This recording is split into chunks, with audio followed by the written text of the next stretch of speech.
You know what they say about birthdays after 40? They're just annual reminders that you're one step closer to the grave. But I never expected my 39th to be the day my entire life imploded like a controlled demolition. My name's Eric Dunham, and I fix computers for a living. Not glamorous, but it pays the bills and keeps me busy enough to avoid thinking too hard about how mediocre my life has become. I work at Midwest Tech Solutions in our charming little town of Millbrook, Ohio. Population 12,000 and shrinking. The kind of place where everyone knows everyone else's business. Except apparently, I didn't know my own. The birthday dinner was Julia's idea. My wife of 17 years insisted we needed to celebrate properly at Romano's, the fancy Italian place downtown. She looked stunning that night. Auburn hair, perfectly styled, wearing that black dress I'd bought her for Christmas. At 37, Julia still turned heads when she walked into a room. "Happy birthday, honey," she said, sliding a wrapped box across the table. Her smile seemed forced, like she was performing for an audience I couldn't see. I opened it to find a navy blue tie, generic, boring, the kind of gift you buy when you've forgotten until the last minute. "Thanks, Jules. It's practical." She laughed, but it sounded hollow. "I thought it would look good with your gray suit." Our daughter Kayla barely looked up from her phone. At 16, she'd mastered the art of being physically present while emotionally absent. When she finally handed me a card, it was signed to Eric. Not Dad, not Daddy. Just my first name like I was some distant relative. "Everything okay, Kay?" I asked. She shrugged. "Yeah, whatever. Can we go soon? I have homework." The whole evening felt off, like watching a play where the actors had forgotten their lines. Julia kept checking her phone, and Kayla seemed more interested in texting than talking. I found myself making forced conversation about work, the weather, anything to fill the uncomfortable silence. "How's the Henderson project coming along?" Julia asked, not really listening. "Fine. Boring database migration stuff. You know how it is." She nodded absently, her fingers drumming against the table. "That's nice, honey."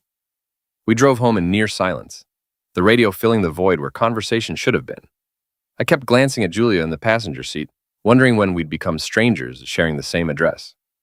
Back at our modest two-story house on Maple Street, I was settling into my recliner with a beer when my phone buzzed. Unknown number. The text was simple. "Happy birthday, Eric. Thought you should see this." Attached was a video file. My finger hovered over the play button. Something about the timing felt wrong. Who sends anonymous videos at 9 p.m. on someone's birthday? But curiosity won out, and I tapped the screen. The video quality was grainy, clearly shot through a window. I recognized our bedroom immediately. The blue comforter Julia had insisted on buying last spring, the oak dresser her mother had given us. But what I saw next made my blood freeze in my veins. Julia was there, undressed, writhing beneath a man I recognized all too well. Travis Jordan. TJ to his friends, her high school boyfriend. The same Travis Jordan she'd dated before we met. The one she'd claimed was ancient history whenever his name came up at town gatherings. The timestamp showed that morning, just hours before our birthday dinner. While I'd been at work debugging a server crash, my wife had been in our bed with her ex-boyfriend, moaning his name like she hadn't moaned mine in years. But the video wasn't over. The camera angle shifted, showing our hallway. Kayla appeared, home from school, and instead of being shocked or disgusted, she ran straight to Travis and hugged him tight. The audio was clear enough to hear her words. "I wish you were my dad instead of Eric. He's so boring and you're so cool." Travis ruffled her hair affectionately. "Maybe someday, kiddo. Your mom and I are working on it." The phone slipped from my numb fingers, clattering onto the hardwood floor. 17 years of marriage, 16 years of raising a daughter I'd loved more than my own life. And this was what it had come to. My wife screwing her high school sweetheart in our bed, and my daughter wishing I'd never been born. I sat there in the dark living room, listening to Julia moving around upstairs, probably showering off the evidence of her afternoon activities. The laugh track from some sitcom Kayla was watching drifted down from her room. Normal family sounds in a house where nothing would ever be normal again. My phone buzzed again. Julia had texted, "Coming to bed soon? I'm tired." I stared at the message, then at the paused video showing my wife's face contorted in pleasure beneath another man. The birthday tie sat on the coffee table, still in its box, a perfect metaphor for the facade my life had become. That's when I made the decision that would change everything. No confrontation, no screaming match, no desperate attempt to save a marriage that was already dead. I was done being the fool who didn't know his own family had replaced him. I picked up my phone and started making calls. The first call was to Dave Morrison, my buddy from college, who'd become a divorce attorney. It was nearly 10 p.m., but Dave answered on the second ring. "Eric, what's wrong? You sound like hell." "I need a lawyer, Dave. How fast can you file divorce papers?" There was a pause. "Jesus, man, what happened?" I sent him the video without explanation. 2 minutes later, he called back. "Holy crap, Eric, this is pretty definitive evidence. Are you sure you want to move this fast? Maybe you should talk to Julia first. Try counseling." "Dave," my voice was steady, controlled. "How fast can you file the papers? I can have them ready by tomorrow afternoon." "But Eric, think about Kayla. She's just a kid. Did you watch the whole video?" Another pause. "Yeah, damn. I'm sorry, man. I'll have everything ready by noon." The second call was to a locksmith. 24-hour service cost extra, but money was the least of my concerns. The third call was to my bank, canceling all joint credit cards and transferring funds to my personal account. The fourth was to our insurance company, removing Julia and Kayla from my policies. By midnight, I'd systematically dismantled 17 years of shared life with the cold efficiency of a systems administrator shutting down a corrupted network. I didn't sleep. Instead, I sat in my home office, methodically going through files, emails, and documents, looking for signs I'd missed, clues that should have told me my marriage was a sham. They were all there. The late nights Julia claimed were work functions, the way she'd started dressing better, the distance that had grown between us over the past year. And Kayla, my daughter who'd stopped calling me dad months ago, who rolled her eyes whenever I tried to talk to her, who'd been pulling away so gradually I'd assumed it was normal teenage behavior. They'd been planning this, both of them, building a new family with Travis while keeping me around to pay the bills. At 6 a.m., I heard Julia's alarm go off. She moved around upstairs, getting ready for work at the school district's HR department. Kayla's alarm followed at 6:30. Normal morning sounds from people who'd betrayed me so completely that I felt physically sick. Julia called down the stairs. "Eric, I'm making coffee. You want some?" "No, thanks," I called back, my voice surprisingly normal. "I'm leaving early today." "Okay, honey. See you tonight." Honey, the casual endearment made my skin crawl. I waited until they'd both left, Julia to work, Kayla to school. Then let the locksmith in. While he worked on changing all the locks, I packed a bag with essentials and loaded it into my car. I wasn't leaving permanently, but I needed to be prepared for anything. At noon, I met Dave at his office. The divorce papers were thorough and brutal. Infidelity with video evidence. Alienation of affection regarding our daughter. I was asking for everything: the house, my retirement accounts, minimal alimony, and if Kayla was determined to have Travis as a father figure, she could do it without my financial support. "This is going to get ugly, Eric," Dave warned. "Julia will fight back hard." "Let her. I have the video." "What about Kayla? She's still your daughter, regardless of what she said." I thought about that for a long moment. She made her choice, Dave. She wished I wasn't her father. I'm just granting her wish. By 2 p.m., Julia had been served at work. By 3 p.m., my phone was exploding with calls and texts from her number. I'd blocked them all. At 4:30, I was back home, waiting. I'd positioned myself in the upstairs window where I could watch the driveway. Julia's Honda pulled in first, followed immediately by Kayla getting off the school bus. They walked to the front door together, Julia fumbling with her keys. The key didn't work. Julia tried again, then again. I could see her confusion turn to realization as she spotted the locksmith's business card I'd left it taped to the door. She started pounding on the door. Eric, open this door right now." Kayla joined in. "Dad, what's going on? Why won't the door open?" I opened the upstairs window and looked down at them. Julia's face was red with anger and panic. Kayla looked confused and scared. "It's over," I said calmly. "You both made your choices. Now you get to live with them." "What are you talking about?" Julia screamed. "You can't just lock us out of our own house." "Actually, I can. Check the deed, Jules. The house is in my name only. Wedding gift from my parents, remember?" Kayla was crying now. "Daddy, please. I don't understand what's happening." The word daddy might have broken my heart a day ago. Now it just sounded like manipulation. You understand perfectly, Kayla. You wish Travis was your father instead of me. Congratulations. Now he gets to be. Julia's face went white. How do you— Eric, we need to talk. Let us in and we can work this out. There's nothing to work out. You've been served. My lawyer will handle everything from here. You can't do this. Julia was screaming now, attracting attention from neighbors. Mrs. Patterson from across the street was openly staring. I'm your wife. She's your daughter. Not anymore. I started to close the window. Eric, please. Kayla was sobbing. I didn't mean what I said. I was just mad about something stupid. Please don't do this. I paused, looking down at the girl I'd raised from birth, taught to ride a bike, helped with homework, cheered for at soccer games. For a moment, my resolve wavered. Then I remembered her face in the video, bright and happy as she hugged the man who'd been screwing her mother in our bed. You meant it, Kayla, and even if you didn't, your mother did. Every thrust, every moan, every lie she told me about working late. She meant all of it. Julia's expression shifted from panic to rage. Fine. You want to be a petty, vindictive fool? I'll take you for everything you're worth. Good luck with that. I held up my phone. Dave has some very interesting video evidence. I'm sure the judge will find it educational. The color drained from her face completely. By the way, I added, I've canceled the credit cards, removed you both from my insurance, and transferred all the joint account funds. You might want to call Travis. I'm sure he'll be happy to support his new family. I closed the window and drew the curtains, but I could still hear them outside. Julia alternating between threats and pleas, Kayla crying. Eventually, they got back in the car and drove away.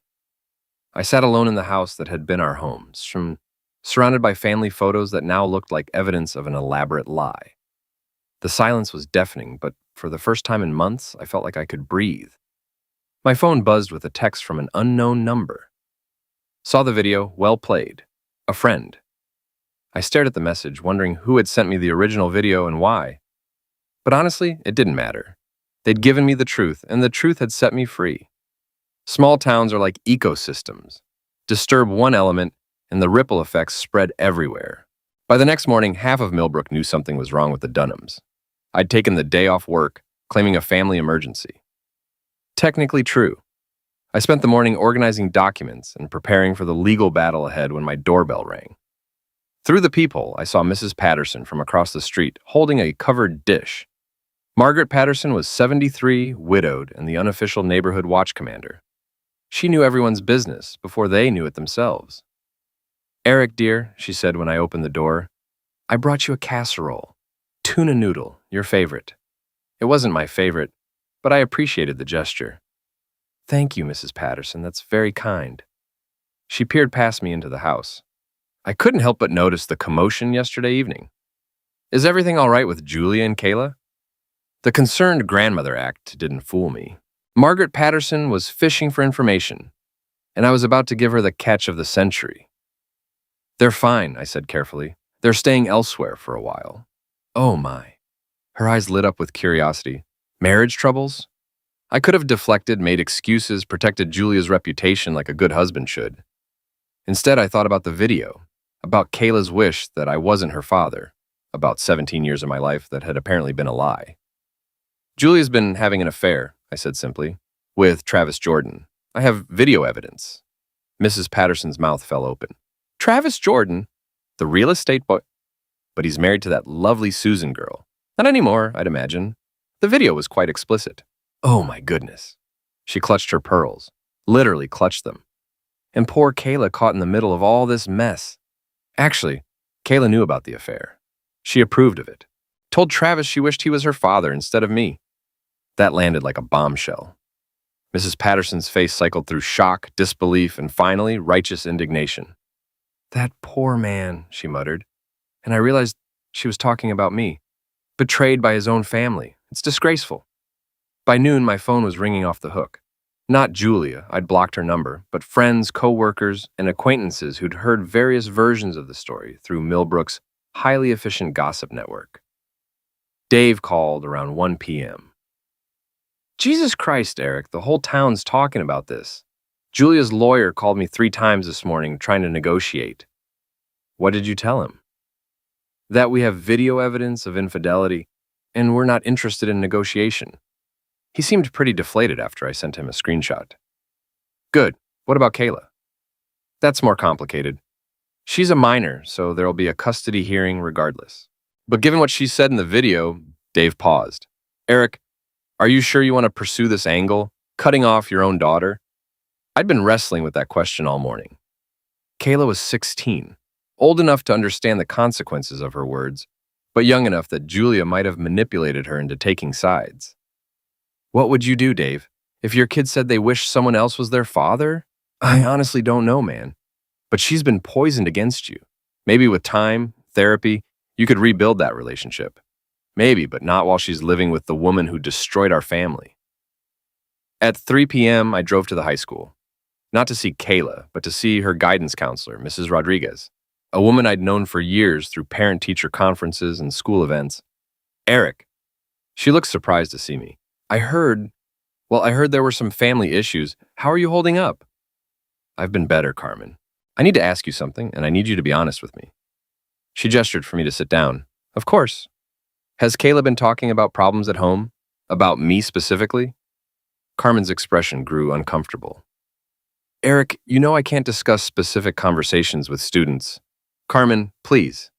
My marriage is over. I'm trying to decide whether to fight for custody of a daughter who apparently doesn't want me as a father.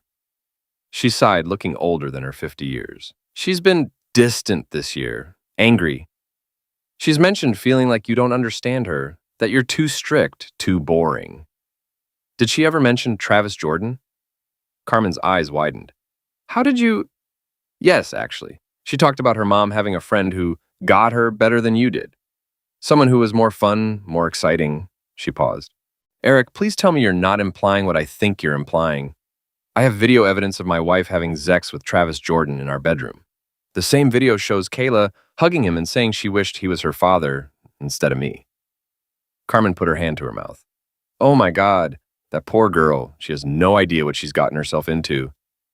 What do you mean? Travis Jordan has a reputation, Eric. He's charming, sure, but he's also unreliable. He's been married 3 times, has kids he doesn't support, and there are rumors about his business dealings. She leaned forward. Kayla thinks she wants excitement and fun, but what she needs is stability and love. She's just too young to understand the difference.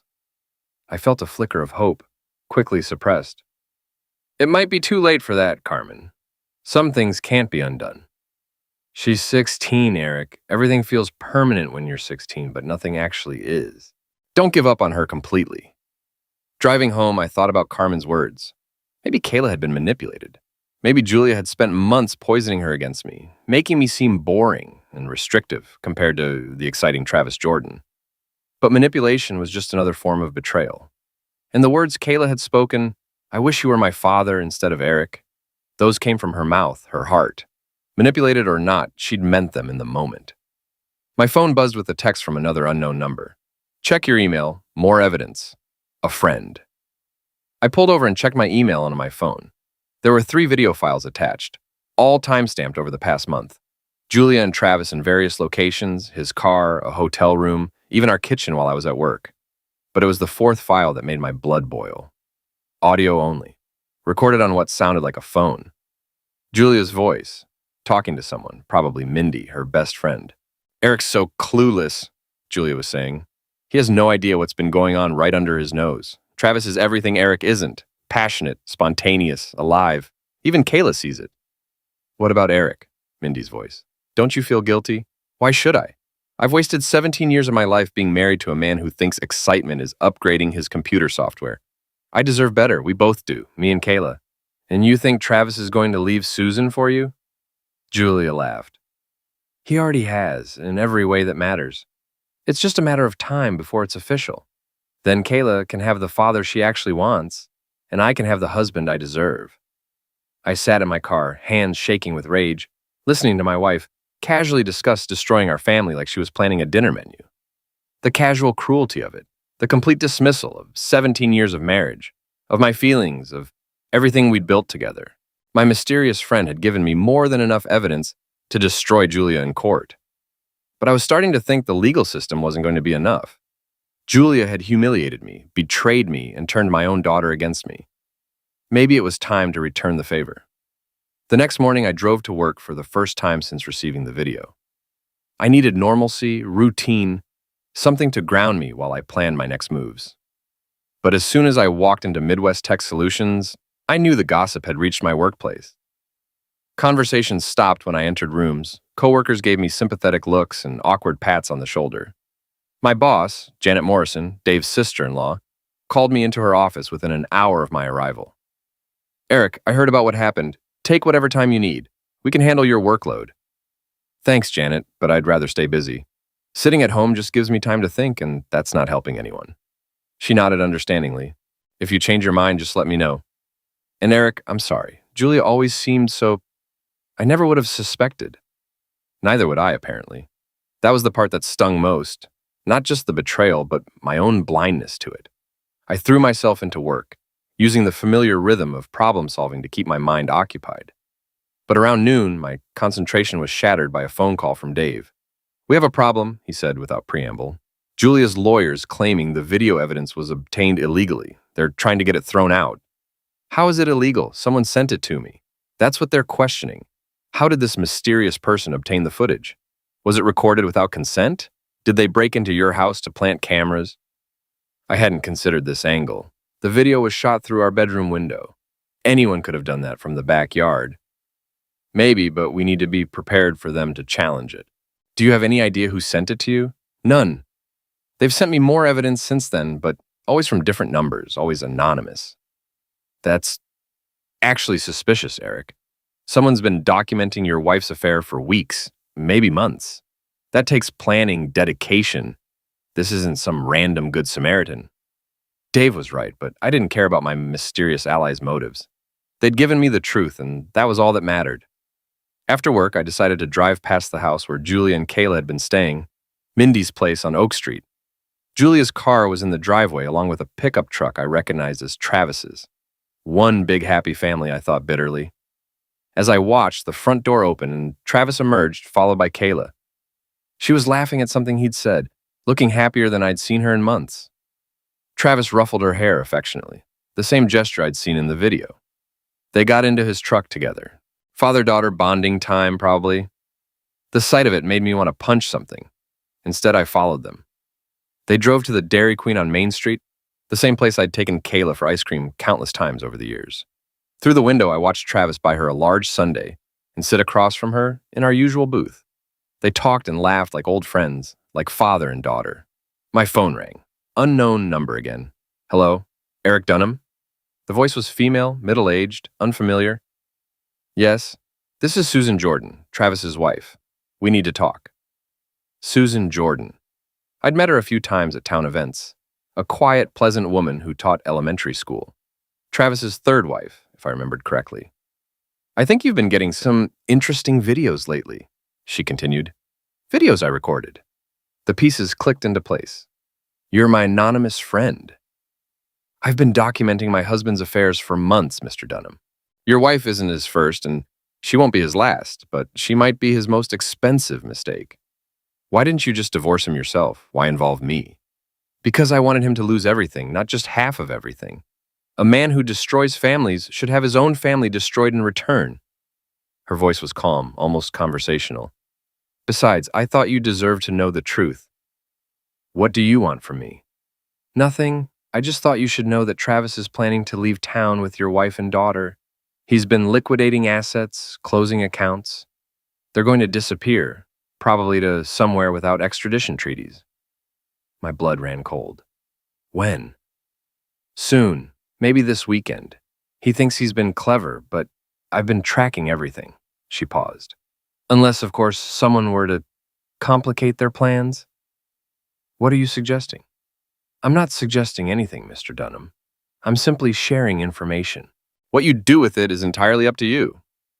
The line went dead. I sat in my car outside the Dairy Queen, watching Travis and Kayla share ice cream sundaes, and felt something dark and cold settle in my chest. They weren't just stealing my family. They were planning to disappear with them entirely. Julia wanted excitement. Travis wanted to play daddy to my daughter. Fine, I'd give them more excitement than they could handle. It was time to stop playing defense and start playing offense.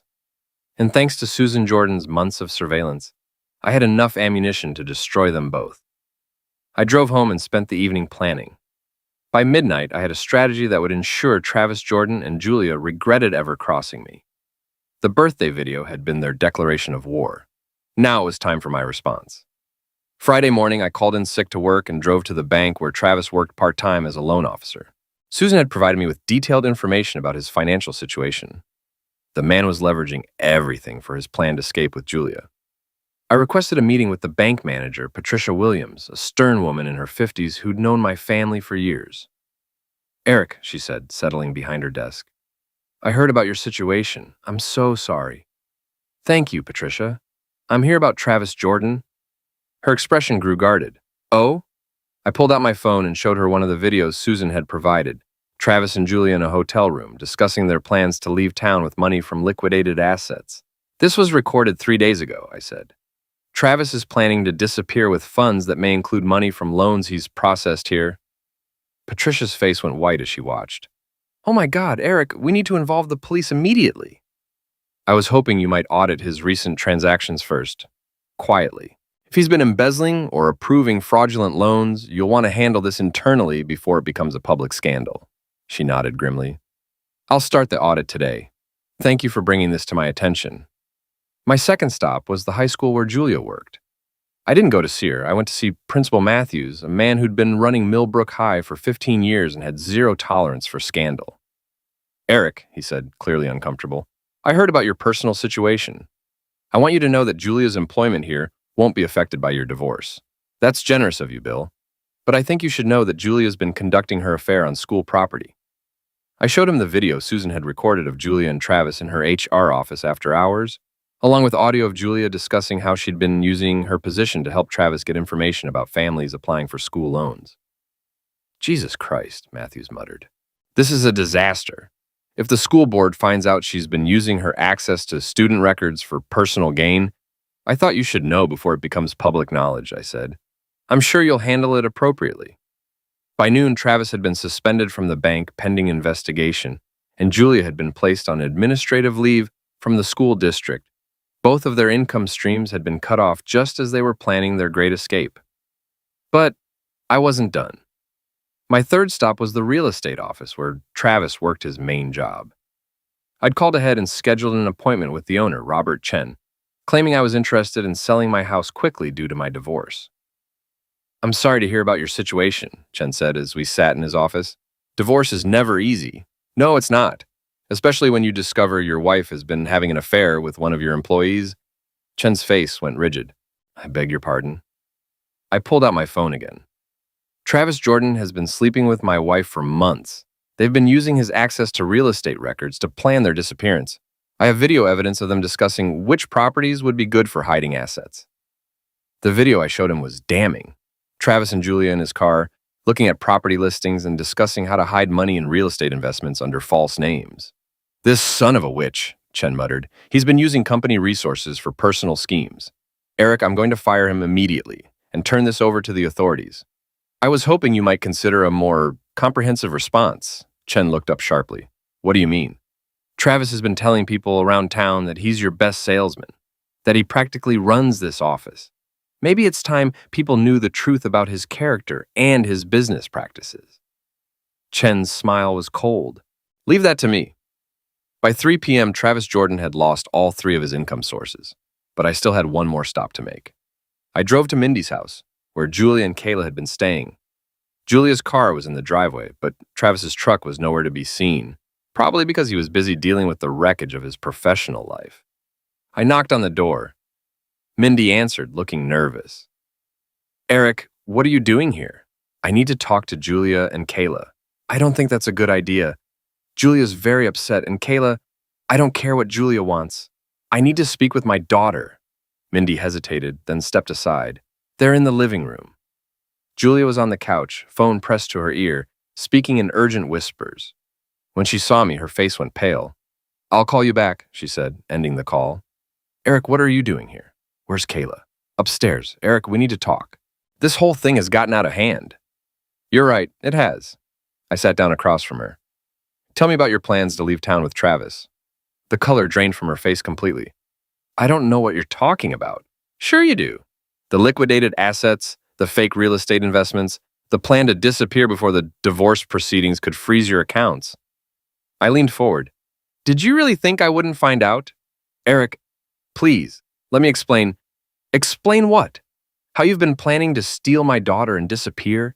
How you've been using your position at the school to help Travis commit fraud? How you've been laughing about what a fool I am while you destroyed our family? Julia started crying. Not the genuine tears of remorse, but the calculated tears of someone who'd been caught. It wasn't supposed to happen like this, she sobbed. I never meant to hurt you, but you did mean to leave me. You did mean to take Kayla away from me forever. You did mean to steal everything you could get your hands on. I love him, Eric. I love Travis and he loves me. We want to be together. Then be together, but you're not taking Kayla and you're not taking a dime of my money. She wants to come with us. She chose Travis over you. The words hit like a physical blow, but I kept my expression neutral. Where is she? I want to hear that from her. Julia called upstairs, and a few minutes later, Kayla appeared. She looked terrible, red-eyed, pale, younger than her 16 years. Hi, Dad, she said quietly. Hello, Kayla. Your mother says you want to leave town with her and Travis. Kayla glanced at Julia, then back at me. Yes, I think it would be better for everyone. Better how? You hate us now. You locked us out of our own house. You won't even talk to Mom. I locked you out because I found video of your mother having sex with Travis in our bedroom. The same video where you told Travis you wished he was your father instead of me. Kayla flinched. I was just upset about something stupid. I didn't mean it the way it sounded. What were you upset about? You wouldn't let me go to Sarah's party because it was on a school night. It seemed so unfair, and Travis said he understood why I was frustrated, that he would have let me go. So you decided he'd make a better father. I was just mad. I didn't know Mom was... She started crying. I didn't know about the affair, Dad. I swear I didn't know. For the first time since this nightmare began, I felt a crack in my armor. Kayla hadn't known about the affair. She'd been manipulated, used as a weapon against me without even realizing it. But you did know Travis was spending time at our house when I wasn't there. Mom said he was helping with some work stuff. I thought they were just friends. And when you hugged him and said you wished he was your father, he listened to me complain about you and he took my side. It felt good to have someone understand me. She looked up at me with tears streaming down her face. I'm sorry, Daddy. I'm so sorry. I didn't mean to hurt you. The word daddy broke something inside me. This was my little girl, the child I'd raised and loved for 16 years. She'd made a mistake, a terrible, hurtful mistake, but she was still my daughter. Julia stood up abruptly. This is ridiculous. Eric, you can't just show up here and manipulate her with guilt. I'm not manipulating anyone. I'm trying to understand how my family fell apart. Your family fell apart because you're boring and cold and you never made me feel alive. Julia's mask finally slipped completely. Travis makes me feel like a woman, not just a wife and mother. He makes me feel beautiful and desired, and he makes you feel like a fool, I interrupted. Do you know why I'm here, Julia? Do you know what kind of day Travis has had? She looked confused. What do you mean? He's been fired from the bank, suspended from the real estate office, and he's under investigation for fraud. His wife has been documenting his affairs for months, including yours. She's the one who sent me the video. Julia's face went white. You're lying. I pulled out my phone and showed her the text messages I'd been receiving all day. Updates from various sources about Travis's spectacular fall from grace. He's ruined, Julia. Financially, professionally, personally. And he's planning to disappear and leave you holding the bag. No, she whispered. He loves me. He wouldn't... Her phone rang. Travis's name appeared on the screen. She answered with shaking hands. Travis, where are you? Eric's here, and he's saying terrible things about... Her face crumpled as she listened. What do you mean you can't see me anymore? What about our plans? I couldn't hear Travis's side of the conversation, but I could guess. When things got difficult, men like Travis Jordan ran. They didn't stick around to face the consequences of their actions. Julia ended the call and stared at her phone in shock.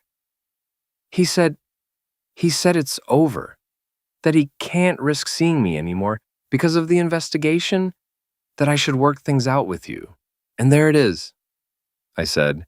Your great love affair, your exciting new life, your perfect replacement father for Kayla.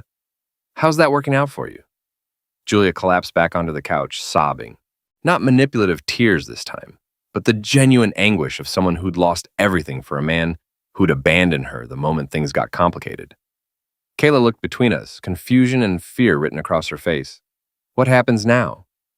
I looked at my daughter, really looked at her for the first time in days. She was 16, confused, manipulated by adults who should have protected her.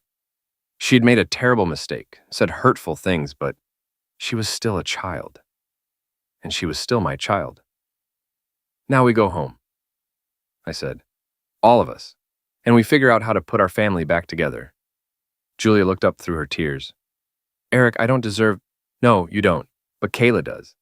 And despite everything that's happened, despite every cruel thing you've both said and done, you're still my family. I stood up and looked down at them both. But understand this. Things will never go back to the way they were.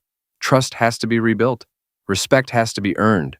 And if either of you ever betrays me like this again, I won't be so forgiving. Julia nodded frantically. Yes, anything. I'll do anything to make this right. Kayla threw her arms around me, sobbing. I'm sorry, Daddy. I'm so sorry. I love you. I never wanted anyone else to be my father. I was just being stupid and mean. I held my daughter close, feeling the first genuine emotion I'd experienced since watching that video. Relief, forgiveness, hope, all mixed with the lingering pain of betrayal. I love you too, Kay. We're going to be okay. It's going to take time, but we're going to be okay. As we prepared to leave Mindy's house, my phone buzzed with one final text from Susan Jordan. Well played, Mr. Dunham. Justice served. No longer anonymous. I looked back at the wreckage of the last week, the lies exposed, the betrayals punished, the family nearly destroyed but ultimately saved. Travis Jordan was ruined, his reputation in shambles, his schemes exposed. Julia had lost her job, her lover, and nearly lost her family. And I had learned exactly what I was worth to the people who claimed to love me. But Kayla was coming home. My daughter still needed her father, still loved her father, despite the manipulation and confusion. And Julia, for all her faults and betrayals, was willing to fight for our marriage. It wouldn't be easy. Trust, once broken, was difficult to rebuild. But we were going to try. Because sometimes, the best revenge isn't destroying your enemies. It's proving that you're stronger than their worst efforts to break you.